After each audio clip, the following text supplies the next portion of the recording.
Okay, today we are discussing the Ducati 999, which finally has arrived back home. Like I said, mine's a 2005 model. It is nothing special. It's not a 999S or R. I am a big fan of this technology that came out on these things. It has pretty much everything you could possibly imagine. I just got home about an hour ago, so that's why it's still a little warm.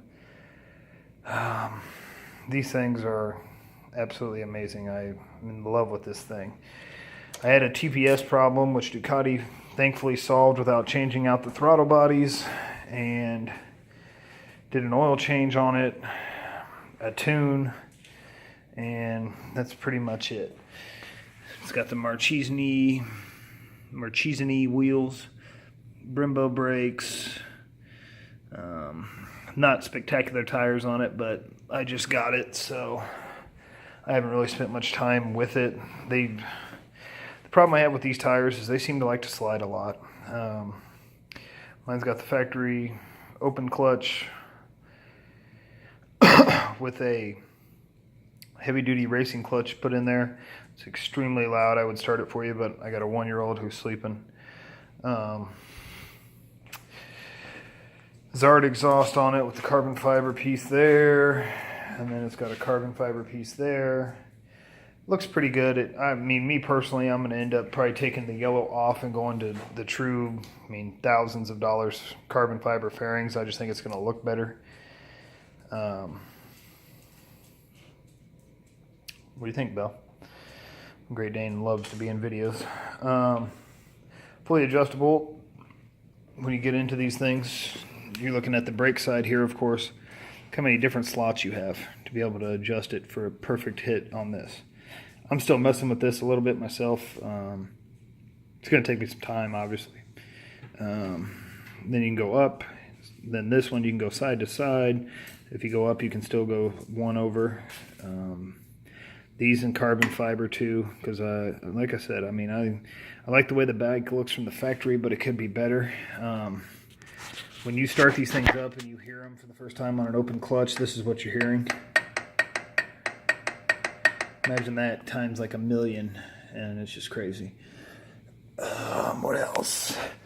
It has aftermarket air filters, which you obviously can't see, and an aftermarket ECU, which I had a power commander on there. They didn't like that, so I took them my aftermarket ECU, and they installed it no problem. It's got a battery tender on it, which is what that lead is going to be.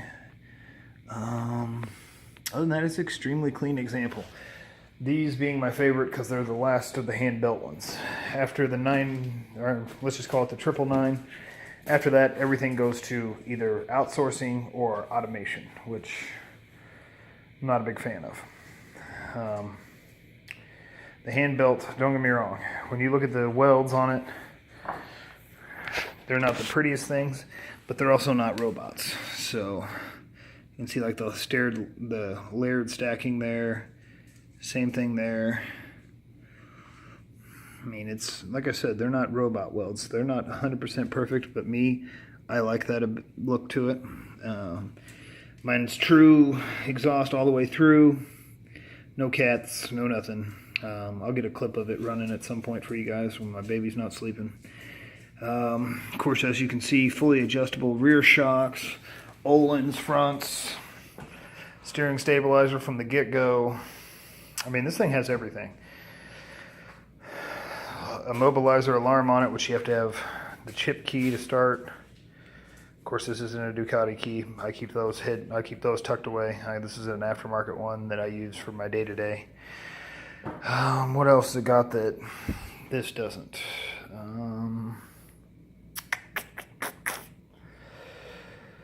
That's pretty much it. The trellis frame's good, but like I said, I would gladly give up the tires that are on it right now because they like to slide. Over here on my Suzuki, it has Pirelli Rosa Corsas, which are, when these things are heated up, this tire is amazing. Plain and simple. Only way I can say it. It runs good. This one It's kind of my garage queen, as you can see. It doesn't spend a lot of time out on the road.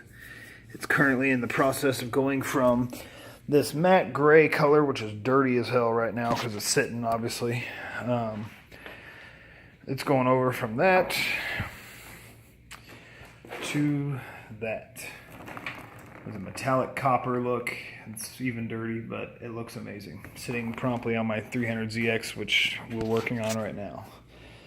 I use a torque helmet. I've had really good luck with these. Things are quite loud. The people can hear you and you can hear them.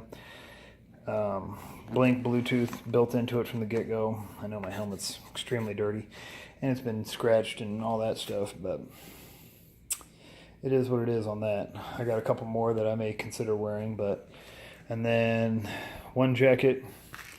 This one I got brand new for the Ducati because I'll show you in a minute. It's just an Icon jacket. It's extremely breathable for Kansas City.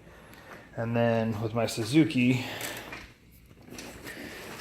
it always is wearing this, which is a Yosh, even though I don't have a Yosh on my Suzuki, but Suzuki jacket on a Ducati look like a total douche. And then this also has an M4 exhaust, short termination, which is in need of some touch-up paint on it, of course, but this is something I do with this bike every year, is pretty much either change the color, touch something up, something like that. So I got a guy who paints for me and never have any issues with him. Other than that, that's pretty much the update I promised you. If you guys have any questions about it, how they went about doing it, if you want me to send you a bill of them doing it so that way you can get yours changed without having to change the $2,500 throttle bodies, let me know. I just don't feel like you should have to spend $2,500 for a $100 part. And that's with overnight shipping. So,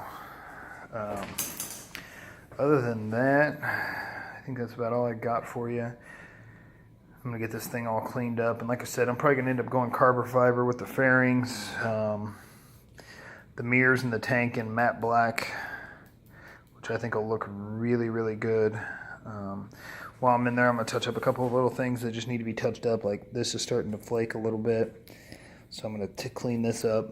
Probably go back with factory on that. This is starting to flake out a little bit, so I'm going to go back to factory before rust develops. What else? Obviously the tires. I mean, Avon tires aren't bad. It's just I hate mismatch. So it's got Continental Con Motions up front and then Avon tire in the rear, which is, I mean, I'm sorry, but you're retarded. This has Diablo Rosas front and back, and these things are freaking amazing. I've got a fork seal leaking right here, as you can see by that. Let's see if I can get that better. You can see that it's leaking oil. So that needs to be addressed before this goes back out. You can see it right there real bad. But that's really no big deal. If you guys want me to make a video on that, let me know. Or if you want to know how to do one.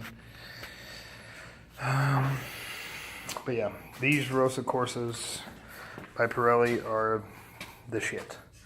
They are absolutely amazing.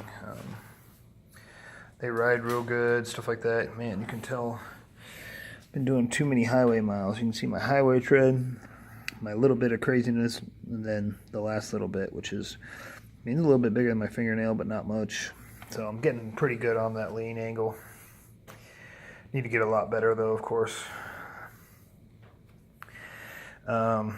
This, of course, is the two-seater, so my wife can go with me, which she's not a big fan of these, but at least she can go with me if she wants to. And the other thing this needs is a radiator cap, because it's really weird. I'll show you that, guys, that whenever she's all done being painted. This being a single-seater, I don't have the problem with trying to put anybody on the back of it, so that works out real well. Other than that, I mean, it's a simple, basic machine. It's just hand-built and rides like nothing else that you'll ever see. I'll get some videos of it going down the street, do a couple GoPro shots with showing it acceleration, stuff like that. I do wish that this was new enough to have the single-sided swing arm.